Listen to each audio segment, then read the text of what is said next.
ให้กระยาไปดีนะแล้วแต่เพราะว่าเราเนาะมาซอยนั่นสิซื้อว่าสิกล้าว่าอยู่บ่จ้ะเย็นก่อนให้ฉันเนาะบ่ก่อยบ่ได้ถามเพิ่นเพราะว่าทางเอ้ยอยู่ในความมืดกันบ่ทางเอ้ยกับแม่เพิ่นนี่เพิ่นบ่ได้มีความคัดข้องหยังเพิ่นว่านะมีหยังแค่ใส่ก็ใส่ไปใส่โดยเหตุโดยผลเงินคำกำแก้วนะแปลว่าเฮาก็บ่ได้ใส่ทรายบ่แม่นที่เฮาจะเฮ็ดซื้อเกิดอยู่เนาะเลยหาลือกันยังบ่ได้บ่2 มื้อเนาะ2 มื้อนี่เนาะ2 มื้อถามเลยเด้อเลิกกันแต่น้อยบ่แม่นเลิกกันแล้วบัดนี้แหละพอเลยเสียก่อนเพราะว่าคนกับมันนี่ก็แม่เดียวคนละพ่อโอ้เจ้ากับเราเนาะแม่เดียวกันแต่คนละพ่อแม่อ๋อถือว่าแต่ว่าตอนนี้มันบ่มีไผแล้วมันแต่เรือ2 คนมันก็เลยทิ้งบ่ได้มันถือกันแบบว่าแม่เดียวพอเดียวเลย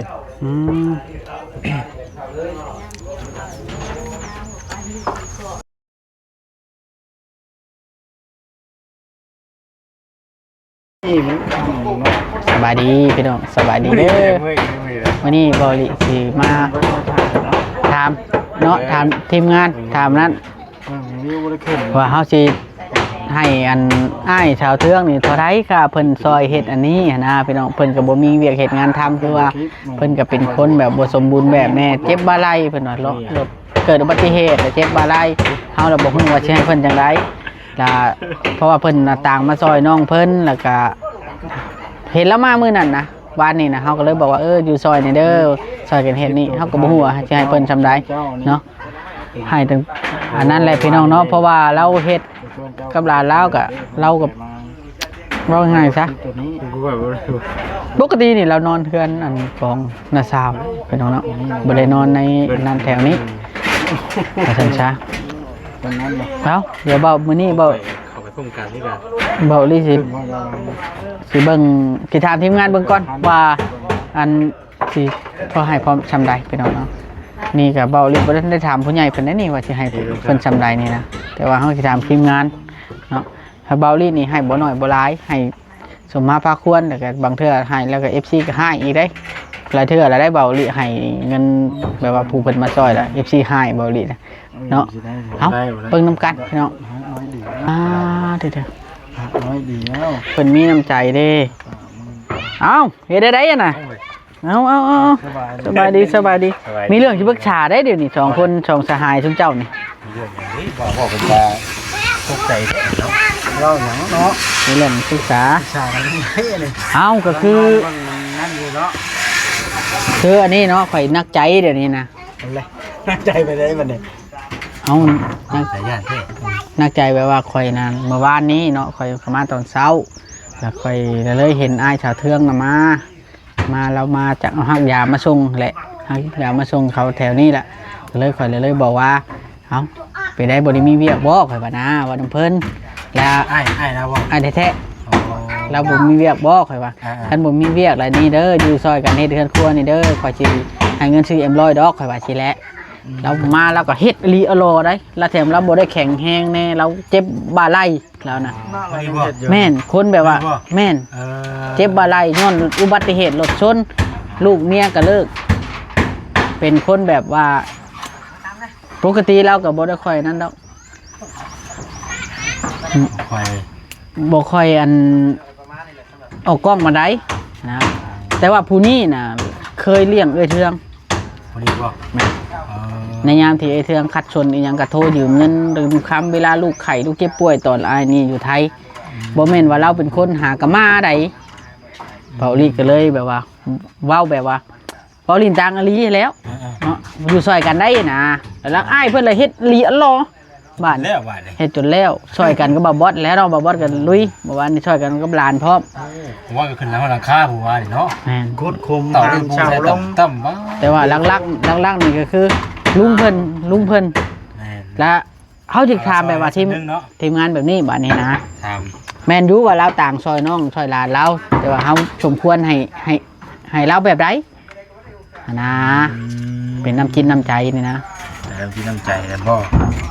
แม่นอันนี้ก็เบ้ารีบ่ได้ถามผู้ใหญ่เพิ่นได้ผู้ใหญ่เพิ่นอันบ่ได้ว่าแนวใดดอกแต่ว่า ตาม ว่าความเหมาะสมนะ ตามความเหมาะสมบ่ แม่นเอาให้เบ้าแสนก็บอกว่าปรึกษากันเลย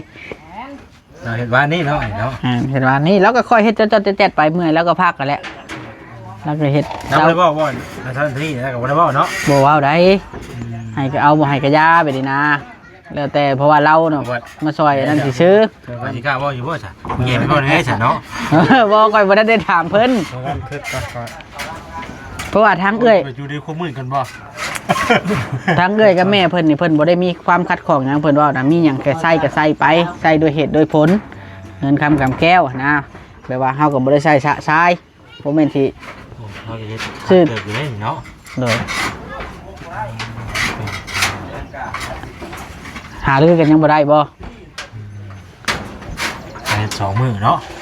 อ่า 2มื้อนี้เนาะ 2 มื้อ นักใจอยู่ได้ สิกล้าบ่อยู่บ่นี่บ่ นั่นแหละจังหวะนั้นนักใจได้ คันว่าตามความเหมาะสมกะคันว่า เอา สิให้ คันสิให้หลายก็แบบว่าเรามาซอยหลานกับน้องเราคันสิให้น้อยก็เฮาก็เห็นใจเรา เขาก็เห็นใจแล้วมันบ่แหละ แม่นเอาแต่อันนั้นอย่านักใจหลายได้บ่ได้เล่าสู่ฟังไหมเพราะว่าเพิ่นน่ะบ่ได้แม่นว่าว่าเพิ่นสิเว้าเพิ่นเว้าบ่เป็นอยู่แล้วแต่ว่าเราคือบ่ได้มีรายได้ทางใดเราคือคนบ่แข็งแรงไปไทยให้ไถนาจับจ้างก็บ่ได้ ก็ได้บ่ให้ก็ได้สำหรับเราน่ะเนาะ เด้ย จะได้บ่ให้ก็ได้ เราพร้อมที่จะช่วยน้องกับหลานอยู่แล้วแต่ว่าเฮาเห็นความขยันขันแข็งของเรานะหรือถามว่าเอาบ่จอยบ่มาตัดสิน ว่าเราน้องบ่จอย บ่ให้แล้วจะได้เนาะ เราขับกันนั่นแล้วเรากับหลานพร้อมได้หลาน เรื่องหลานเนี่ยว่าเขาอยู่นี่กินนี้คือบ่อแสนผัดเราเอาเครื่องเอาของมามอบแล้วเด้แล้วกินน้ำลูกน้ำเต้าเขาเราผัดนี่อันนี้เราเมื่อใช้ชีวิตอยู่ต่างไหนความหมายนะบ่เด้ ยังว่าเรื่องว่าเราเฮ็ดของตัวเอง เป็นของตัวเองและกินของตัวเองนะเราผัดลูกเราผัดไปใช้ชีวิตต่าง แต่ว่า เราเมื่ออยู่หม่องอื่นเนาะ กล้าบ่เพราะว่าตามเจ้า หรือว่าถามเจ้าเทืองบ่ บ่อีกตามเจ้าเรื่องบ่ดีเลยยังน่าจะแจงนะ จะ กล้าบ่ เอาอันนี้ก็ถามเขามีเหตุทีมงาน สมเจ้าเด้อไปใช่บ่ยันมัน เฮ็ดต้นทุน เอาเนาะ แน่ได้เนาะ เอาเนาะ ของแบบนี้ว่าไปมา เราหาต่างซอยเนาะในเมื่อเราก็บ่ได้มีรายได้ทางใดอยู่แล้วนะ สมมุติว่าทางผู้ใหญ่เพิ่นว่าตามความเหมาะสมกะ แต่เพิ่น วันนี้เจ้าบัดเจ้าจะให้ได้อะไรกะ ข่อยเรื่องนี้ข่อยบ่ทันได้คุยกับเพิ่นเท่าใดเรื่องนี้อันเว้าง่ายๆซะข่อยเคย อันนั้นใจโดยคำว่าทางเจ้าเด้อให้เท่าไรก็ได้ก็ไปสิเป็นหยังเหมาะสมเด้อเนาะ แน่นแล้ว เบาลินักใจบ่แม่นนักใจ ดูคุณหานป่ะ แม่นเด้อนักใจเอ้ย ไปสิตัดสินให้เลยแล้วกัน ให้ว่าก็ได้ เอาเราดู 5,000 มันกีบนี่อู้บ่แจนจะสิลูกหนี ว่าเราซื้อหน้าหมูเลี้ยงทงนึงกับหมูจุ๊บ ยอไปเจ้าก็ได้ให้เด็กน้อยไปซื้อขนมยังบ่พอแล้ว5,000นั่น เอาแบบเอาแบบนี้ชาเดียวเบาลี่ที่เอาตามคอมเมนต์ชะคอมเมนต์เปิดว่าก็เคยตามคอมเมนต์ FC แล้วแหละ FC เห็นดีว่าให้อันเพิ่นจัก200,000เด้อเบาลี่เพิ่นว่านะเพิ่นต่างช่อยร้องเพิ่นเอาไว้นั่นบ่เอาทำนั้นบ่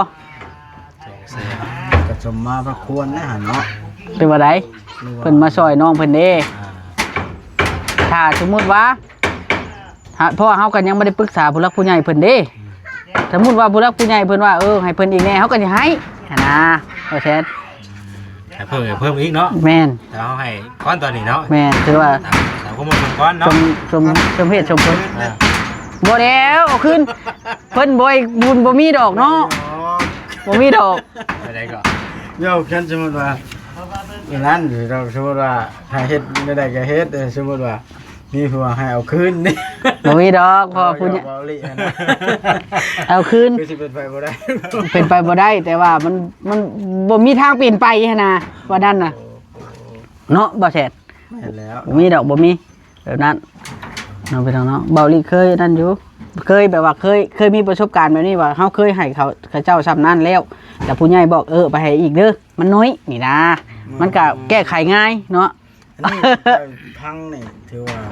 สมมาด ก็ควรอยู่ได้ เออบ นให้แล้วก็บ่ลายแบบเพราะพังน่ะเนาะ เพราะว่าเราบ่มีรายได้ทางใดหั้นนะบ่แช่นักใจบ่เด้อ นักใจปะ เดี๋ยวเนาะจะกี่วันแต่การอีตาว่าเอาดีเลยเนาะจะข้าว่าได้เป็นอะไร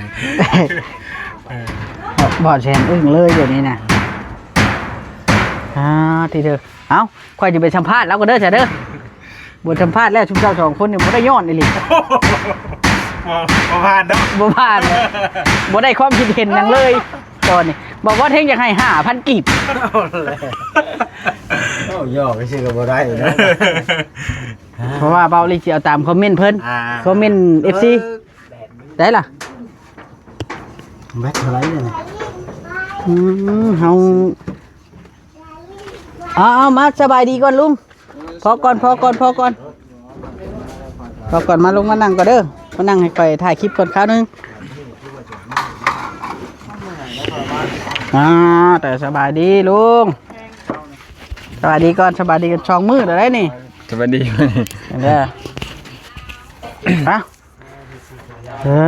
เด้ออันนี้ก็คือข่อยหาแบบว่าหาเจ้าซอยเนาะข่อยว่าเฮ้ยบ่ได้ไปใส่บ่ข่อยว่าเมื่อวานนี้แม่นบ่ แม่น ซอยเด้อต่างซอยน้องซอยนุ่งนั่นแหละเจ้าก็ได้ฮะ เฮ็ด ปุ๊บ เฮ็ดงานอยู่นี่แหล้ว ซอยน้องซอยนุ่งบ่ แม่นเฮ็ดให้น้องเฮ็ดอันนี้แหละเฮ็ดบนอยู่บนเสาบนดังไฟ เนี่ยปกติก็เจ้าก็ซอยเขาอยู่แล้วบ่ แม่น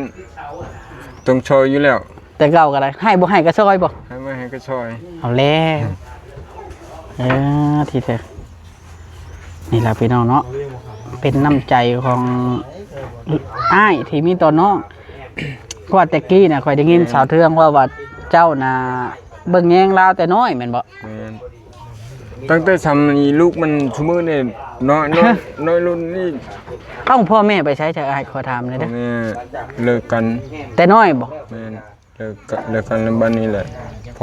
พอเลยเชียร์ก่อน อืม เพราะว่าคอยกับมันนี่ก็แม่เดียว คนละพ่อ โอ้เจ้ากับลาวน่ะ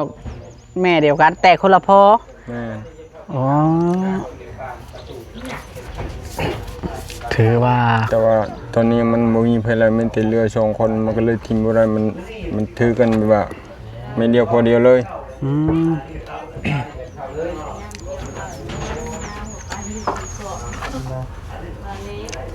มันทิ้งกันบ่ได้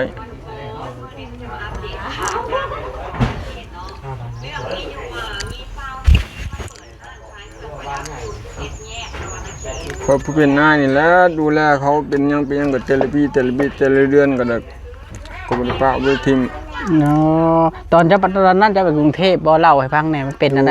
เจ้าคือเจ็บแขนนะ อ๋ออันนี้นั่นคือรถชนท้าย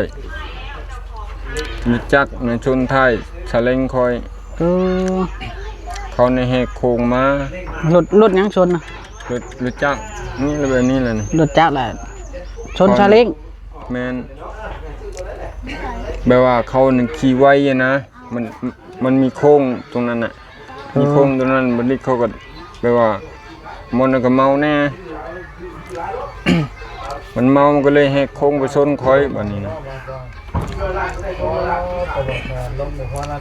เขาก็กระเด็นออกจากรถเลย ได้ไปโรงพยาบาลมือหนึ่งกับคืนหนึ่ง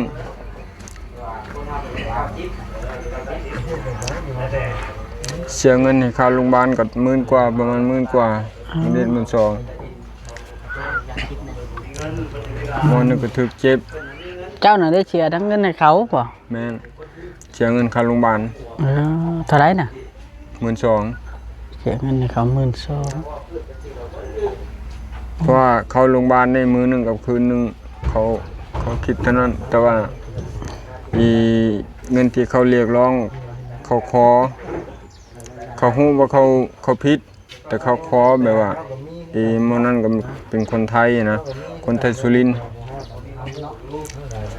มันทำงานบ่ได้นอกจากโรงพยาบาลแล้วทำงานบ่ได้แล้วขอเงินกินตกเป็น17,000 เออ ถ่ายพวกกันไม่ได้ดินี่ เสียให้เขา ดูนี่กันแน่ อืม ดูนี่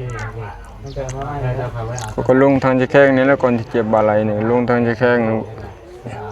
ตอนนั้นจะมีเมียบ่ตอนน่ะ บ่มี อืมวังใดเดี๋ยวว่า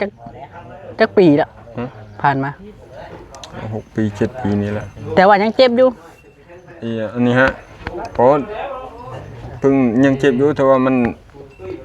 บ่ได้เฮ็ดหยังเลย เห็นนักแฮงบ่ได้บ่ นักแฮ แบ ง บย่อเปล่าเข่าอีหยังบ่ได้บ่ ได้อยู่แต่มันก็เจ็บ มันเครื่องเนาะ เครื่องมัน อืมเจ้าน่ะชื่อจังได๋นาย ชื่อเฮือง ชื่อเฮืองอ่าอืม อยู่ไทยเลยชื่อผู้ เอออยู่ท้ายจะชื่อไอ้ผู้เลย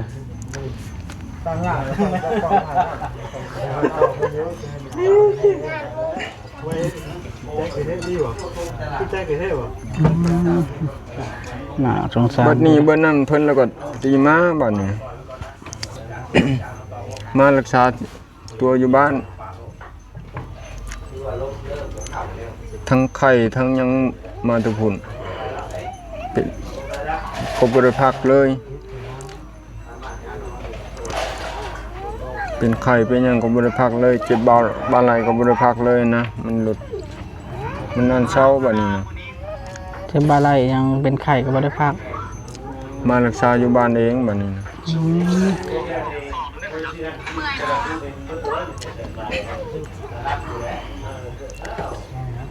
มันก็เลยเป็นจังซั่นเลยเนาะ รักษาอยู่บ้านเอาเองนะใครนี้มันแบบว่าเอาเฮ็ดก็ได้บ่เฮ็ดก็ได้มันอยู่พุ่นแล้วคือบ่เฮ็ดแล้วคือบ่ หลังจาก ได้ เจ้าเลิกเมียแล้วเจ้าบ่ได้เอาเมียเลยบ่ เอาอยู่เอาก่อนเอาป้าอันนั้นแหละ เออ เขาอยู่นำกันโดนเนาะ2 เดือน 3 เดือนแล้วก็เลิกกัน2 เดือน 3 เดือนเลิกกัน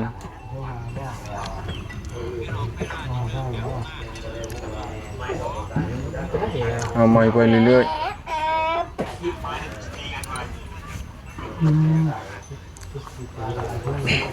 เราไม่ไปเรื่อยๆแต่ว่าบ่มั่นบ่คง แม่น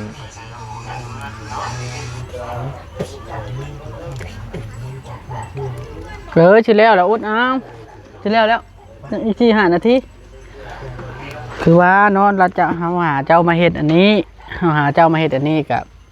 เฮาก็ยังบ่ได้คุยกับผู้หลักผู้ใหญ่เพิ่นดอกว่าสิให้เจ้าเท่าใดค่อยนี่แหละตัดสินใจเองโดยพละการก็ว่าได้พี่น้องเนาะแต่ว่าก็ต้องขอโทษขออภัยเบาลีที่ให้เพิ่นน่ะจัก200,000ตามคอมเมนต์ FC หันจักก่อนแนวใดก็ตามอ้ายก็บ่ได้ว่าหยังบ่ได้ขอเอาบ่ได้เว้าเอาเนาะ แม่น พอได้ชื่อกาแฟยาสูบเนาะ แม่น พอได้ ชื่อนั้นชื่อนี้จักก่อนหั้นนะเพิ่นต่างเพิ่นมาลิ้นน้ำน้องน้ำลุงลูกหลานเพิ่นเลย ความหักแพงอยู่แล้วได้ก็เนาะโอ้ตะปูยังเลยตอกเนาะขอเดี๋ยวจัก200,000ก่อนเด้ออ้ายเด้อ ถ้าก็ซื้อมาเมื่อกี้ในโรงพยาบาลมันก็เลยได้มุงนั้นให้ร้านไป เอาลิสิให้แล้วจัก200,000ก่อนไปนอนนั่นได้หรือว่า200,000เลยก็บ่จักเนาะแต่ว่าเฮาเห็นว่าสมมาพาควรที่เฮาได้ให้เรามาซอยก็เวียกมันก็ว่านักก็บ่นักดอกพี่น้องเพราะว่าเฮาเฮ็ดกระจอกกระแจงเนาะ แม่น เรียกกระจอกกระแจกซื่อ มันไปเรื่อยๆมัน ๆ เฮ็ดไปเรื่อยๆมัน ค่อย เมื่อย ค่อยว่า ก็บ่มื้อ เราเมื่อยแล้วก็เศร้าแล้วก็อีกอย่างความแข็งแรงของเราน่ะบ่แข็งแรงอยู่แล้วเนาะ แม่น เอ้าจะได้ก็อันนี้เอาไว้ให้เจ้าชื่อกาแฟยาสูบเด้อ ขอบใจหลาย เอ้ยบุรุษคนนี้เพิ่นนี่นะ ๆขอให้โชคให้ลาภเด้ แม่น อ เงิน50,000อันนี้น่ะเบาลีสิให้เด็กน้อยเขาเจ้าไว้ซื้อบัตรเงินหลานเจ้าหั่นน่ะ ให้เขาซื้อบัตรเงินแหละปั่นกันผู้ละใบแล้วแต่เขาเด้อตัวนี้ก็เอาโอเคขอบใจเด้ออ้ายเด้อจังใดก็ได้ โอเคโชคดีโชคดี โดยเอ้า อยู่ดีมีแฮง เอาไม้ค่อยบัดนี้แค่ค่อยเอานี่ตัวจะเฮ็ดก็แก๊กๆไปเนาะ ไปเรื่อย ติดจ้ะพี่น้อง ๆมีคงชุมบ่แล้วครั้งนี้เพราะว่ามื้อนี้เฮ็ดแล้วราคา โดยบ่เป็นหยัง โอ้อีลีอโลนี่เนาะ ฮะ อีลีอโลเนาะนี่ เหงาเฮ็ดเวียกได้นี่น่ะ โอ้ ตะคิ้ว อีลีอโลพวกนี้กินแล้วบ่เข้านะกินข้าวแล้วบ่ กินได้กับมากเลย เอาใครอยุ่ใช่น่ะ เห็นแล้วบ่ก็ชื่อหมื้อหนึ่งใหม่แล้วนี่อ้าวเจ้าเทืองเจ้าสิร้องมื้อหนึ่งใหม่เลยบ่ดีใจอยากเข้าละลานก็ได้พี่น้องไปใช้แล้วเด็กน้อยนะสบายดีอันนี้ข่อยไว้ให้หลานน้อยไว้ให้พวกนั้นเด็กน้อยชื่อบัตรเงินเด้อข่อยบ่ได้ชื่อได้จ้างแต่ว่าใช้เด็กน้อยชื่อบัตรเงินซะตัวนี้เพราะว่าให้อ้ายเพิ่นก็200,000พี่น้องเนาะเอ้าไว้ชื่อบัตรเงินให้เขาได้เฮ็ดของตัวเองอยู่ดอกข่อยให้เขาชื่อบัตรเงินพอเด็กน้อยมีกำลังใจเขาชื่อดินเฟซดินไลน์เขาแล้วเนาะลองมาหนึ่งไม้บ่นี่อย่าลืมชื่อให้เขาเด้อลองมาหนึ่งไม้โอ้มึงเนี้ยนี่เห็นบ่นี่เราใช่เลยได้นี่ลองมาหนึ่งไม้นี่ดิเธอเอาบาดนี้เปาลี่สิได้คอโตได้พี่น้องเอ้ยเนาะกลับได้บ่นี่โอเคเด้อพี่น้องเนาะถ้าผิดพลาดประการใดเปาลี่ก็สิได้คอโตก่อนเด้อบาดนี้พี่น้องเนาะผิดพลาดประการใดเปาลี่ก็ต้องขอโทษขออภัยเด้อขอโทษไปทาง FC บัดสุภูสุคนเนาะถ้าเห็นว่าเบาลี่เอาเงินให้เพิ่นบ่เหมาะสมหรือว่าจังได๋หรือว่าเบาลี่ตัดสินใจโดยพลการก็ตามเบาลี่ขอโทษขออภัยเนาะจังไดก็อยู่ดีมีแฮงเด้ออันนี้ก็ได้เบาลี่ก็สิพยายามเฮ็ดให้ดีที่สุดแต่ละเคสไปเนาะแต่ก็อยู่ดีมีแฮงสบายดี